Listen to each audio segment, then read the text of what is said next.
Good afternoon, and thank you so much to the Brennan Center and the Campaign for Liberty for both today's event and also for ensuring a space for discussion and examination of the community impacts of CVE approaches.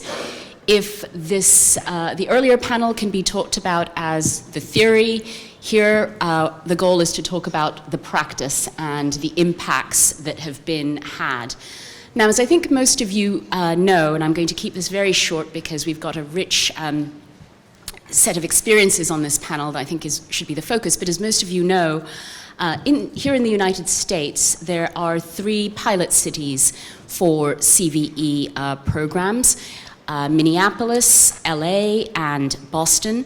And we have, to my right from Minneapolis, Jaylani the executive director of the, Jaylani Hussein, I can't believe I just did that, the executive director of the Minneapolis affiliate of the Council for American-Islamic Relations. Next to him is Shannon Erwin from Boston. She's the co-founder of the Muslim Justice League. We also have with us today Dr. Rizwaan Sabir, who's an assistant professor in criminology at Liverpool John Moore University, who will be able to talk to us both about the impacts of CVE programming as a result of PREVENT in the UK, as well as his personal experiences, which are described in his bio. And you'll note that I'm not repeating details of anyone's bio to keep us going. And then finally, to the extreme right, we have Pat Eddington, who is a senior fellow at the Cato Institute. And together we're going to be talking not just about the impacts, but also towards the end of the conversation, what might be done, what's permissible to do, what's a good way of proceeding if the panelists think there is one. I've talked briefly about the pilot cities, but it's also important to know that there is a strong cities network that has recently been launched, and there's a close intersection between what's happening here in the United States and the efforts that the US is taking abroad. The Strong Cities Network is one aspect of CVE programming, and at least the cities of New York, Minneapolis, Atlanta, and Denver are involved in what is described as a partnership to share evidence-based strategies and build resilience and social cohesion. But I think one aspect of what has been confusing, difficult about CVE is what is it? And the earlier panel talked about that. And so I'm going to ask Jaylani to start by talking about how CVE programming has played out in Minneapolis. What has your experience been? First of all, I'd like to just thank Brennan Center for putting this together. Obviously, CVE has been much more of a national story, and many of you know the fact that Minnesota has been talked about a lot in the news regarding this issue. Not just recently when CVE has been actually talked about specifically, but morely since 2007, 2008, predominantly because of young people leaving to Somalia to join, at the time, a terrorist organization called Al-Shabaab, which still exists. And so Minnesota has had somewhat of a history in regards to this issue. And so therefore, the community there have been, in the past and until now, at the table with the Department of Homeland Security discussing this issue as it continues to exist. 2014, when CVE, this pilot project, was announced, there was no real known discussion about CVE's pilot program. There was a lot of meetings about a lot of different issues, but specifically there was no, we're going to have a pilot program, where is your community input? Rather, we started to hear that there is a pilot program and there is going to be, and there is a community input already. And so it started off, unfortunately, in a very uninformed process. And so I'll keep my comments to about pretty much two things. One, what does the community think about this program specifically, and what has been the experience in Minnesota? First of all, in January, there was several discussions about the CVE program. One that we hosted with David, who you heard a little bit earlier, and also Mike German, just to talk about this program and all the implications regarding the theories as well as the actual programs. And so in our meetings with actually the U.S. Attorney's Office, who was leading this project, immediately when we started to talk about previous programs and addressing the narrative of CVE, we met immediate hostility, that we were against the program, and actually, in fact, we have not even known what the program is about. We were just trying to inquire to find out what actually the program was about. So there was actually a meeting in January 30th that we had civil rights organizations sitting in front or meeting with the U.S. Attorney as he showed us about 10 or 11 PowerPoint slides about the program. And obviously we provided some recommendations. One of them was the title. We talked about specifically the title, how do we arrive there, and also the other programs that were being addressed. Many of them already part of the framework that has existed for a while that actually came out of Department of Homeland Security roundtables, which we're going to get more police officers who are from the Somali community and such. And immediately in that meeting, we got tremendous pushback. And since then, we've almost, majority of the community has lost the ability to know what's been actually coming, what's the actual program.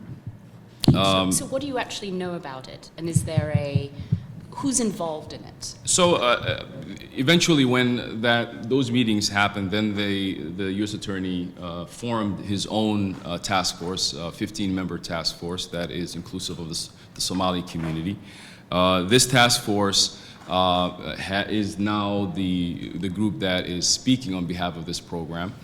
They did several things that initially we were discussing. Number one, we talked about the program itself, and then also previous programs that the Brennan Center actually reviewed documents in Minnesota where there was actually effort to address this issue. But those programs that were supposed to be social services actually turned out to be part of a surveillance, or had directives of actually surveillance as part of the program, which actually the community organizations who were part of it had no knowledge of.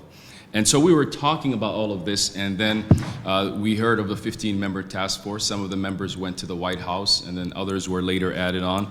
And then the community, we actually had a lot of internal discussions with the majority of the Muslim leaders, trying to educate them, trying to let them understand what all of the what this issue is, even ourselves as we were trying to grapple with it. And so the program itself, it involves social services, it involves after-school programs, et cetera. And so we initially said, these programs are needed in our community, but we want to know what the correlation is between preventing or stopping radicalization and these actual programs. And so we obviously never got any response from any of our specific questioning of the program. But there was, I would like to say, before May 1st and after May 1st. So before May 1st, there was a lot of internal discussion within the community about the program. People wanted to know more. A lot of answers weren't coming. The U.S. Attorney's Office was meeting with some people. He would give them some PowerPoint presentation and request those PowerPoint presentations to be handed back after the meeting. And so there was a lot of confusion. And so they had a lot of meetings, specifically one to call on the leadership, the Somali imams met, and they were majority in disagreement with the program and the way it was starting to shape. But they decided not to make it publicly known. And then so there was two things that followed each other that changed the dynamic of the CVE program. First, there was an op-ed by three members of the task force that were part of the U.S. Attorney's Office. That was followed a few days later with arrest of the 6 young men who are now facing charges. And then after that, obviously the majority of the Muslim community came forward and said, we need to be heard. Because the op-ed actually specifically said the Muslim leaders support CVE, which was not the case. And so on May 1st, we actually published a list of 50 organizations in Minnesota, majority of them, which represent the majority of the Muslim population, and many other organizations who opted out not to sign a statement out of the, they told us we don't support the program, but we're not ready to sign a statement like that. And when that statement became public, actually, reporters started calling all of these organizations saying, did they actually sign this statement? And so after May 1st, there has been a complete silence or lack of actual discussion about the program, other than those 15 people. So the U.S. Attorney's Office went from meeting majority of the leadership in the community to discuss about many issues, not just CVE, but also specifically other issues that the community had questions about. And so from May 1st till now, there has been almost no meetings between the majority of the leadership and the U.S. Attorney's Office, while this program has actually developed. And so I'm going to back up a little bit and talk about what happened during the Al-Shabaab recruiting and how did that kind of led to where we are today. So in 2007, 2008, and 2009, there was a lot of young men who left to join the terrorist organization Al-Shabaab. And so that story became very publicly, and immediately what started to happen was the actual surveillance of mosques. So I know others, Dave mentioned a little bit about that and others, but the reality was there were actually black SUVs outside of a mosque for 24 hours, which created a tremendous level of paranoia.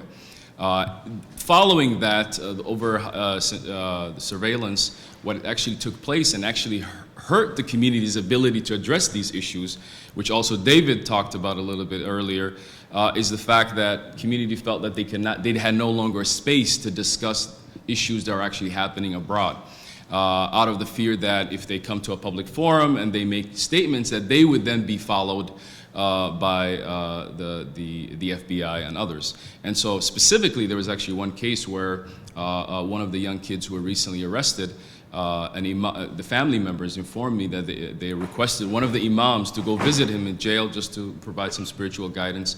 And the imam refused, and he said, if I go there, I will be followed for the rest of my life. So post Al-Shabaab recruiting, there was a level of fear, and so then what happened was two things. One, there was this unwritten law or unwritten code that no longer, Muslim institutions no longer would have an actual open dialogue or events to discuss some of these issues.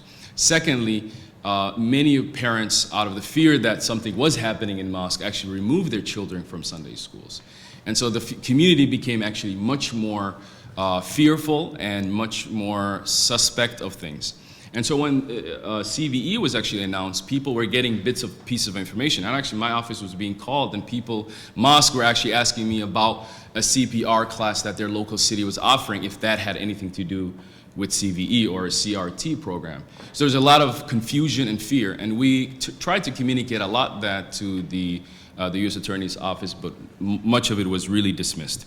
So just to kind of where are we right now in Minnesota? The program seems to be moving forward. There was an announcement that was made on September 10th, a day before September 11th, that the program and the funding, which majority were coming from local community foundations. And so it seems like the program is moving forward, but the community still is at a position now where they are opposing. And so few things that have actually come out that we heard about in the prevent program, which we did not, hopefully, we hope that we wouldn't get to that stage at this level. Obviously, the divisiveness is there. There is those who support the program and those who are against the program. Predominantly, the majority of the community is against the program, and many people easily have created their own scenarios of what CVE is and assume that anyone who gets money or anyone who's doing anything about CVE is literally an agent of the law enforcement.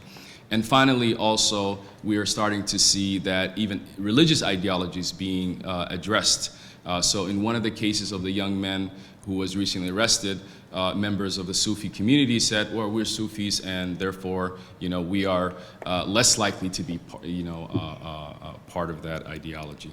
And so division, obviously, a great deal of confusion, and also the fact of clear opposition. But we believe the main reason why actually there's some support for the community is the direction that the Minnesota program has focused on, which is to provide social services, to provide after-school programs, to provide these. And we've been trying to say that we need these programs to address many of the issues that actually do exist, but we fear that these programs, this is not the way you should be working toward our community.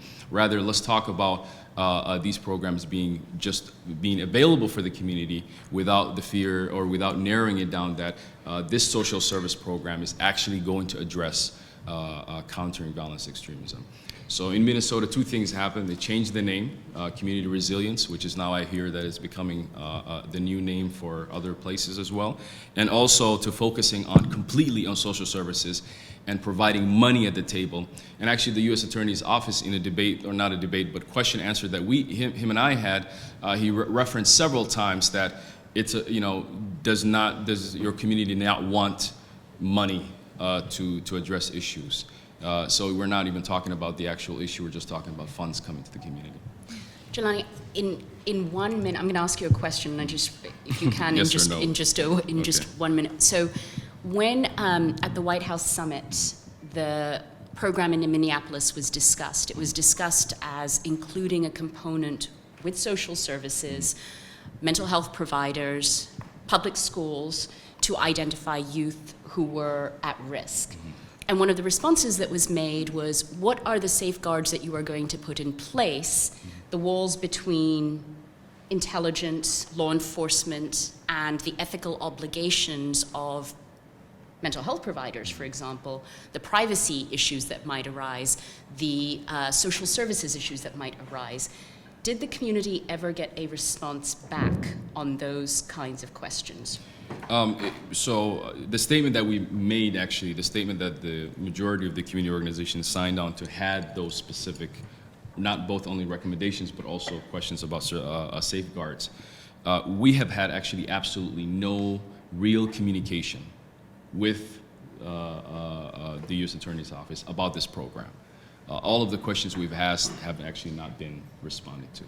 We've had discussions with the Minneapolis Public School, which publicly said in their program, their CVE program, and this is actually available on C-SPAN if you would like, they said that their program is to actually monitor Somali kids during lunch hour and after school for signs of disfranchisement, which could include mood swings or anything, or religiosity. We don't know exactly. We have not heard publicly that they have actually denounced this program, but we know there are others who have shared interest about it. So. Okay. Thank you.